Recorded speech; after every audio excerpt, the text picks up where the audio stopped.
Magandang araw mga kapatid. Ang pag-ibig at ang kapayapaan ni Kristo ay naway maghari sa ating puso at damdamin at follow sa programa ni Brother Jared sa Ang Dating Landas. No? Marami kayong matutunan na mga katotohanan. At patuloy Brother Jared dahil maraming na-inspire at na-enlighten sa ginagawa mo. God bless. Yan, sumayin nyo ang kapayapaan ng Diyos mga kapatid at pag-ibig at kapayapaan nawa ng ating Panginoon Kristo ang nawa manatili sa ating puso. At ang video na ito ay dedicated sa isang kapatid na nagmagandang loob sa atin na namahagi at nagpadala sa atin ng isang box na Holy Rosary para ipamahagi sa ating mga kapatid sa pananampalataya at paging yung mga kaibayo sa pananampalataya. At tatanggap na po natin siya at na-open na po natin ito. Ayan po, makikita ninyo. Ayan, at sobrang dami nito Nakapamigay na tayo ng 50 pieces dun sa mga matatandang nagro-rosaryo sa parokya ng Nuestra Señora de la Paz na ang kura paroko ay si Father Raul Matienzo. At ipapamahagi rin natin doon sa San Isidro Labrador, Parish Binyan at sa iba pang mga parokya na maraming maninimba at masisipag na mga Katoliko. At yan, maraming kulay yan. Tingnan nyo merong kulay white, ayan. May kulay brown, ayan. At merong kulay black. Ayan, makakaasa po kayo. Hindi na natin siya pangalanan dahil Diyos na bahala magsukli sa kanya. At ito naman ay sinabi niya. Diyos na po ang bahalang magsukli sa inyong kabutihan. At malaking tulong po ito sa ikauunlad ng ating ministry. Atin dahil ministry nyo rin po kung anong ministry ko ngayon. At yun po ang Dating Landas at Catholic Crusade Ministry Apologetics na ngayon ay nandito sa Luzon at winawalis natin ang mga protestanteng inaakay ang ating mga kapatid sa pananampalataya upang pagkakitaan. Speaking of Holy Rosary, ito ba ay nasa Biblia? Dahil maraming sinasabi ang mga protestante na ito ay nag-exist noong 1214. Hindi naman po natin maitatanggi ito sapagkat ito'y binigay ng mahal na Birheng Maria noong 1214 sa isa nating santos. Pero ngayon, nasa Biblia ba ito? Yes, in essence, but in letra por letrang presentation, no.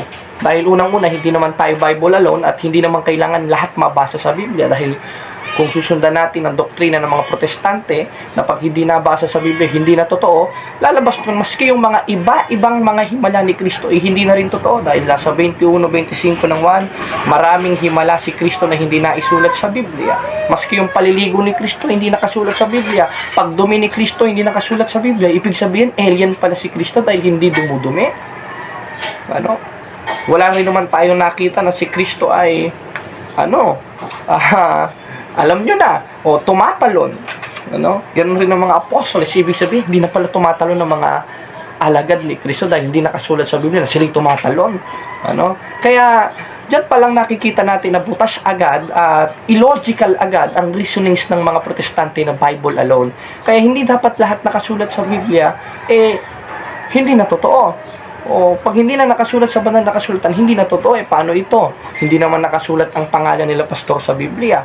Ibig sabihin, hindi pala sila totoo. Hindi nga ang pangalan nila, pero ang essence nakasulat, gaya ng nasa 24:24 ng Mateo, na maraming magsisilitaw ng mga bulaang propeta, at ang tinatuparan niya mga pastor, wala nga lang pangalan, but because hindi pa sila existido ng mga oras sa panahon na yon. Ngayon, ating sagutin ang mga paratang ng mga protestante, ito ba'y hindi biblical? Wala ba ito sa Biblia? Gaya nga ng aking sinabi, kung letra por letra, wala.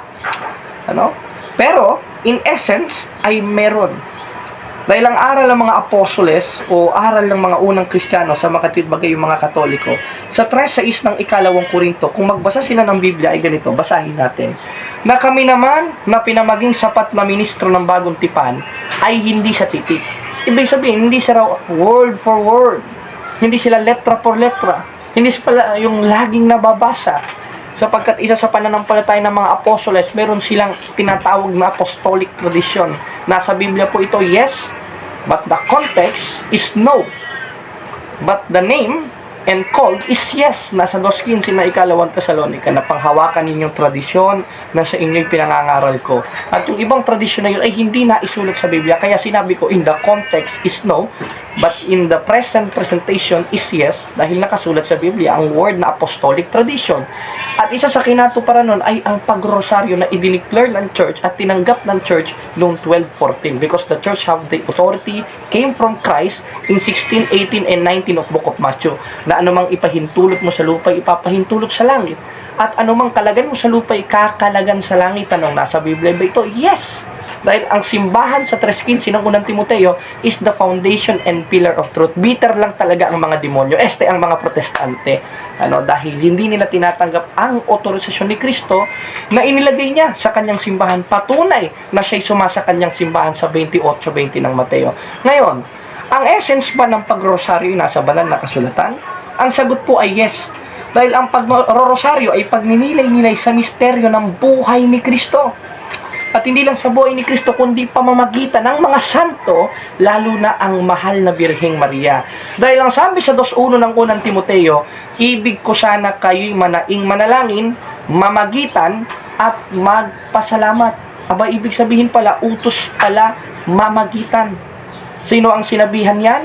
Nagsulat ni Pablo kay Timoteo na ipinarating niya sa mga unang mga banal kasama si Santa Maria. Ibig sabihin, may karapatan palang mamagitan ng mga banal.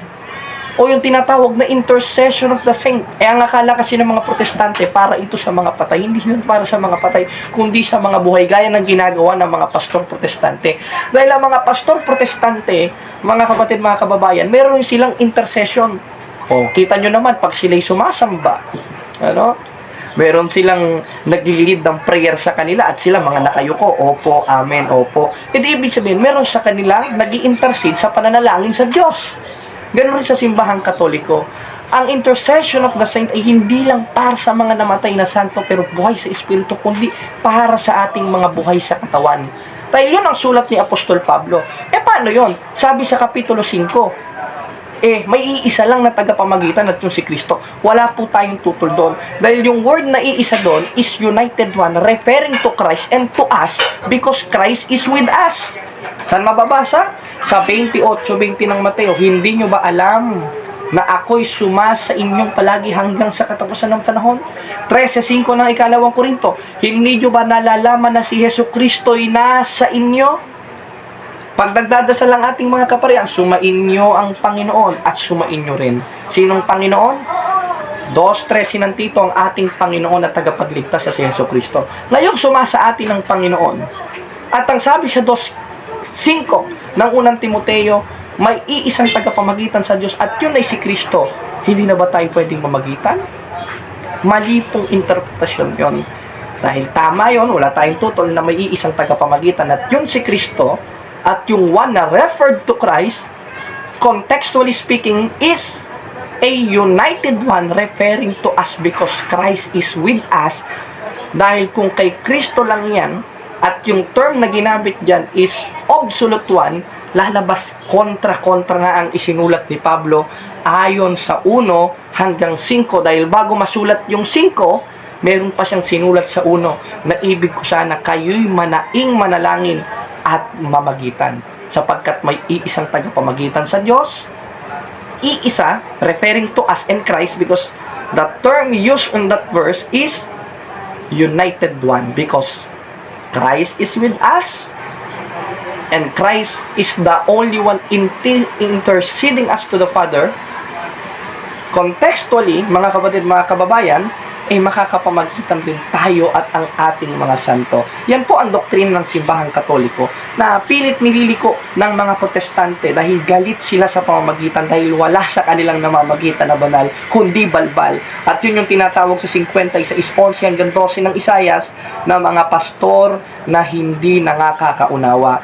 Ngayon, na-resolve na natin, pwede palang mamagitan. Yan ang ginagawa sa essence ng rosary, namamagitan ng ating mahal na Birhen Maria sa pananalangin, namamagitan ng ating mga santos sa pananalangin.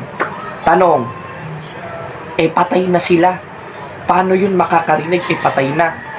ang patay wala nang nalalaman pa tungkol sa mga buhay. Wala tayong tutol doon. Dahil yung talatang binabasa nila is referred to a corpus, referred to a body, na hindi na talaga, wala na talaga naririnig, wala na talaga nagagawa dahil patay na yun eh. Lumisi na ang spirito at kaluluwa nun. Saan napunta? Sa langit. Ngayong sa langit, makakapamagitan ba sila? Yes! Dahil ang Diyos sa 12:27 ng Marcos is not the God of the dead.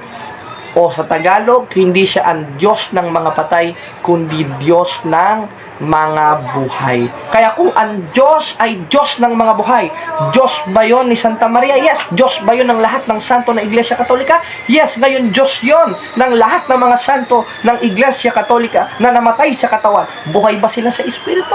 Buhay sila sa Espiritu. Dahil maliwanag ang sinasabi sa teksto ng talata, ang Diyos ay hindi Diyos ng mga patay, kundi Diyos ng mga buhay. Kaya, patay man sa katawan, ang ating mga santo, buhay sila sa Espiritu, sa dambana ng Diyos. At nakita yan ni Juan Evangelista, nakita ko ang mga namatay sa patotoo ni Kristo. Nakita ko ang anghel na nananalangin sa Diyos na banal, banal, banal. O yung tinatawag na nag-intercede, nananalangin ng paulit-ulit. Kaya, yan po ang essence ng Santos na Rosaryo. Kaya, hindi ito wala sa Biblia. Hindi ito paganong paniniwala, kundi ito'y Kristiyanong paniniwala na naipasa-pasa na mula nung una hanggang sa kasalukuyan na idiniklera, tinanggap ng simbahan dahil ang simbahan sa 3:15 ng unang Timoteo ay ang pundasyon, haligi, saligan ng katotohanan sa makatwid bagay, ang simbahang binigyang otorisasyon ni Kristo na anumang ipahintulot sa lupa ay ipapahintulot sa langit, at isa na doon ang Santos na Rosaryo. Kaya maliwanag na ating napatunayan na biblical po ang Holy Rosary. Biblical po ang banal na Rosaryo. Biblical po ang pagdadasal at pagninilay-nilay sa Santos nga Rosaryo. Ngayon, bakit nyo inuulit-ulit? Sabi sa 6:7 ng Mateo, huwag mananalangin ng paulit-ulit. Maliwanag na maliwanag yan. Nabasa nyo ba yan? Kayo, kayo, pag mananalangin kayo ng Rosaryo, paulit-ulit. Sabi sa 6:7 ng Mateo, huwag mananalangin ng paulit-ulit. Yan ang binabasa ng mga protestante. Sa 6:7 ng Mateo, ang nakalagay kasi doon, at sa pananalangin ninyo ay huwag kayong gagamit ng walang kabuluhang paulit-ulit. O ipagpalagay na natin, tama ang interpretasyon nila. Lalabas naman po nun, mga kapatid, mga kababayan, merong contradiction sa Biblia. Bakit? Dahil mismong si Kristo, Christ Himself, pray unto God 3 times na paulit-ulit na ganun din ang sinasabing mga salita. Saan natin mababasa? Sa 26, 42, 43, 44 ng Mateo. Anong sabi? Muli siyang umalis ng ikalawat na nalangit, sinasabi, tandaan niyo, Ama ko, kundi mangyayaring makalampas ito, kung hindi ko inumin, mangyari nawa ang iyong kalooban. Yan ang sinabi ni Kristo. At siya'y nagbalik na muli at naratnan silang nangatutulog sapagkat mabibigatan ng kanilang mga mata. At muli niya silang iniwan at umalis at nanalangin bilang ikatlo na sinasabi rin ang gayong mga salita. Bakit ganon?